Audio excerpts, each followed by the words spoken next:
оди на комитетот за одобрување на 5 милиони евра е колачот кој малите и средни предпријатија ќе го поделат од овогодишниот грант на Фондот за иновации.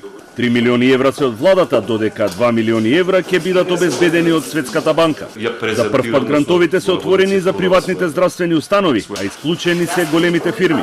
Овој повеќе отворени за приватните здравствени установи.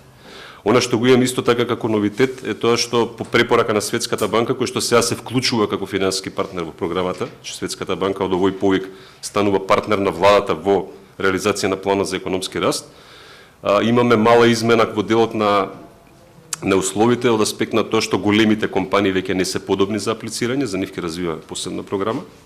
Последните податоци говорат дека имаме над 500 компании кои што веќе се регистрирали и повлекле апликацијски формулара, повикот е објавен пред 10 дена и ќе трае до 15 мај. Тоа говори за интересот. Максималната сума која може да добие фирма е 325.000 евра, а фондот ќе кофинансира најмногу до 70% за микро и мали фирми, а 60% за фирми со средна големина.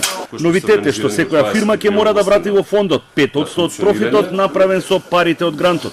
Се воведува обврска да по успешна комерцијализација на иновацијата и почеток на остварување на приходи од самиот проект, 5% од годишниот приход во првите 5 години од реализацијата се уплаќа назад во фондот.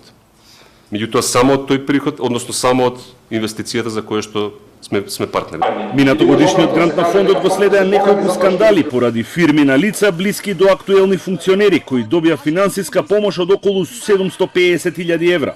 Фирмите Тисенс, каде малцински собственик е сопругата на министерот за култура Асаф Адеми, доби 65.000 евра.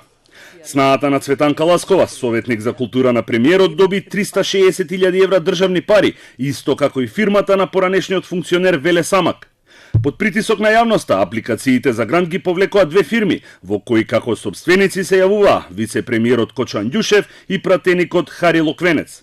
Токму поради тоа беа воведени измени, според кои во апликацијата сега мора да биде наведено дали и каква поврзаност имаат собствениците со сегашни или поранешни функционери.